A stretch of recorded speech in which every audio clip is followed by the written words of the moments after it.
हर बंदा आजकल यूट्यूबर बनना चाहता है, हर बंदा आजकल टिकटॉकर बनना चाहता है, फेसबुक पे वीडियोस लगाना चाहता है। क्या ये हर एक के लिए वाइबल है? पहली चीज़ तो ये, क्या हर एक कोई बस कैमरा उठा के लाइट पकड़ के जो है शुरू हो जाना चाहिए? देखिए, इसमें हर एक आ तो सकता है मेरे ख्याल में, बिल्कुल सही है।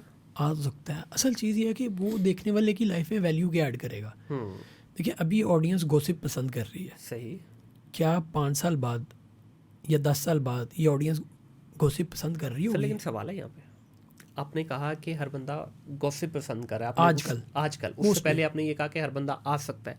मेरा नज़रिया ये है कि क्या, मैं अपनी बात करूँ, क्या मैं फ़नी कंटेंट बना सकता हूँ? सबसे पहले मुझे अपना सेल्फ एनालिसिस करना है। ये तो हाँ, कि मैं क्या ये फ़नी कंटेंट बना सकता हूँ जो आज देखा जा रहा है? बिल्कुल, ये एक चीज़ है। इसमें रेक्टिफाई करता हूँ दोबारा ठीक है। कि हर जिसने भी आना ना, उसने अपनी डोमेन देखनी है कि वो किस डोमेन